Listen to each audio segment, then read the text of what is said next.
discussing body image and body positivity. And my name is Marcia.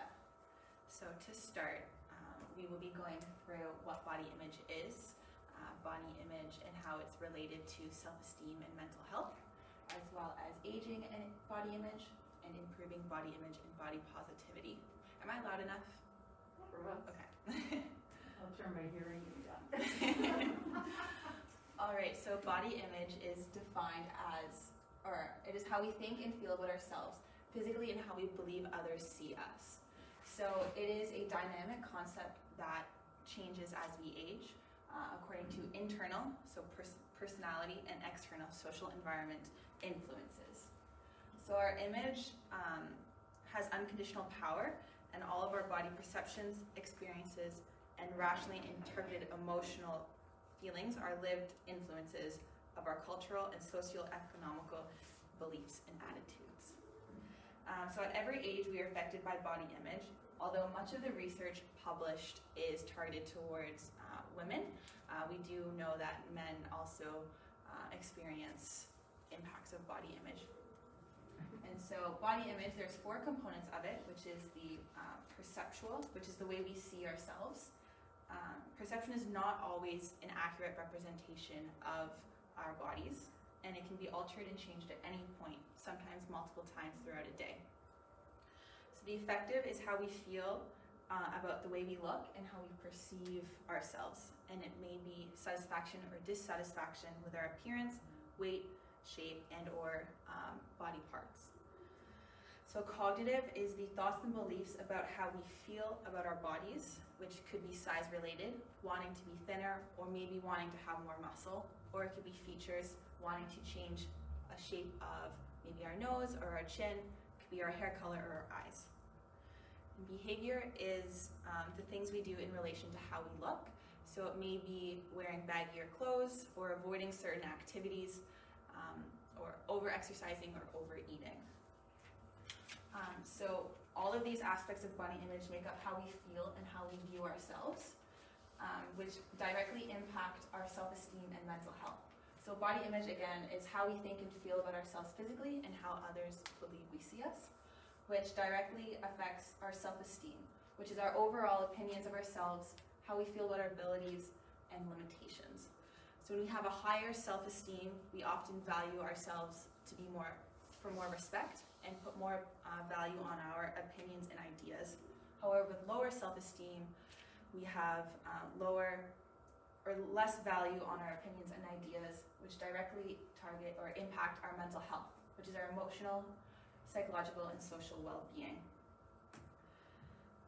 So as we can see here in this slide, when we have negative body image, we have more negative thought processes, which I don't like the way I look, I wish I looked more like other people, or there's something wrong with me, which tends to directly impact our self-esteem, thinking that you're not good enough, that other people are better than you, or that you should be able to do things and there must be something wrong if you can't do it. So having these negative thoughts impact our mental health, and to believe that nothing ever works out for us, and that if you can't handle a problem, you're a failure, and feeling overwhelmed, not taking time to take care of yourself. However, when we switch this narrative and start increasing positive self-talk and thoughts, our body image often increases, so you become more comfortable with the way you look, you're in tune with what your body needs, and you know that your abilities don't reflect your worth. So this increases your self-esteem, and you feel more confident and capable, and you place more realistic expectations on yourself and others, which increases your mental health. So oftentimes you will take more time for yourself and self-care, as well as you're able to handle disappointments and impacts better. And this one is pretty important. Things may not be 100% perfect all the time, and you understand that that is a-okay. And so, aging and body image, sorry. A little fact about our bodies, our brains are actually developing until age 25, and about in our 20s, your skin changes, your metabolism decreases, and as well by the age of 18, you've already developed 90% of your bone density and muscle mass. strength and density. So by the age of 30, instead of gaining muscle and bone mass, you start to lose it. So aging isn't something that happens overnight. It starts at a fairly young age, and it's very small, consistent changes to our body. And so as we transition into later parts of our life, our physical self changes. And if there's no adaptation to how we view ourselves, severe dissatisfaction can occur, leading to body image issues. This can be perspective, which is how we physically view ourselves, affective, which is how we feel about ourselves, or cognitive, the thoughts and beliefs about our body and what it's capable of doing. So a little fact, 60%, so this study was only for women. There are a lack of research in how body image affects men, but this study states that 60% of women aged 60 to 70 are not satisfied with their own body. And as well, positive body image in adulthood has been linked to better and overall well-being and quality of life in both men and women. However, body dissatisfaction remained relatively stable across the lifespan if it was left untreated. This is not just relevant to men, it is also not relevant. It's relevant to both men and women. Is what I'm trying to say. And I thought this was a fun fact, but it might not be fun to some people. So menopause, your bodies go through so much hormonal change during this time that it really does affect your body image. And research has found that women with higher self-esteem and positive attitudes towards menopause experienced fewer negative symptoms, whereas women with negative attitudes experienced higher levels of shame and lower body self-esteem. So menopause is inevitable, and if we still have to experience it, then we know going in that having positive self-talk and positive body image will help to decrease these symptoms and increase our overall health and well-being.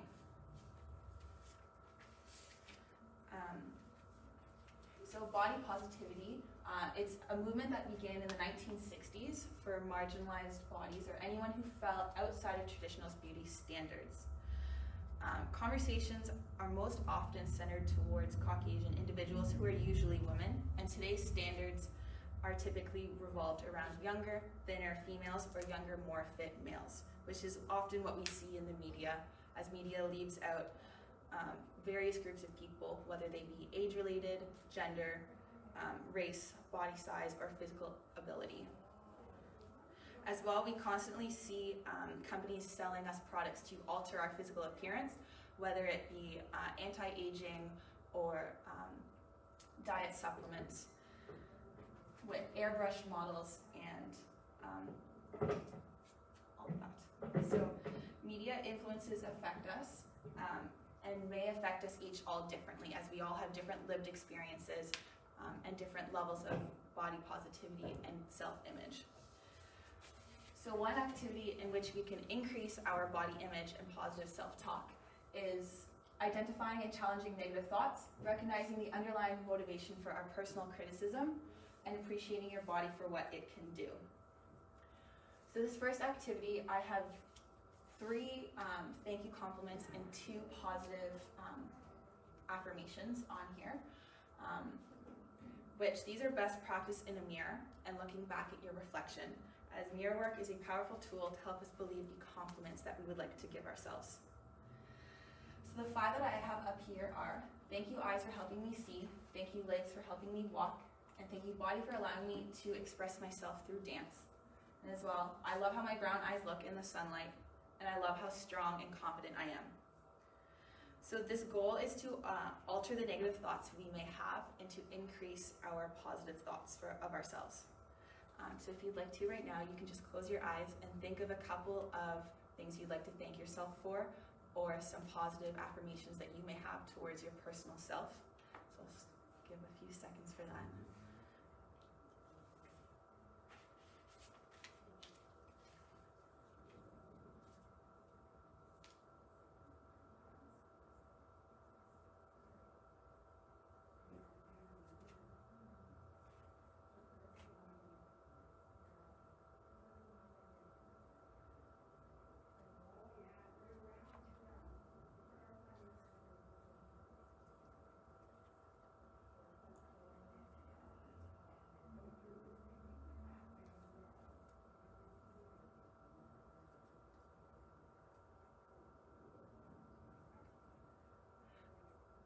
right. So if there's anything that you had said to yourself, you can always go home tonight and you can repeat it to yourself in a mirror.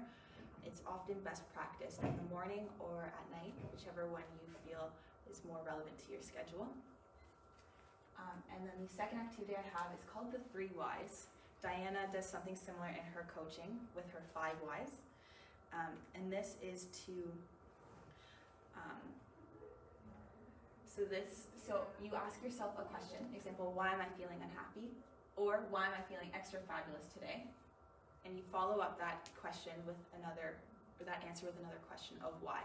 So you continue this a couple of times to be able to get to the root cause of why you may be feeling some way.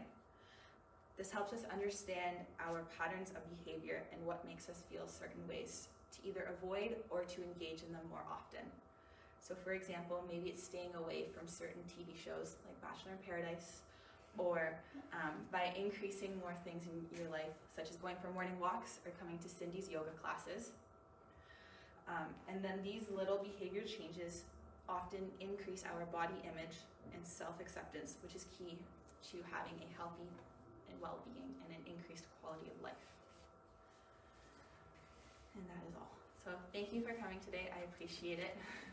And if you have any questions.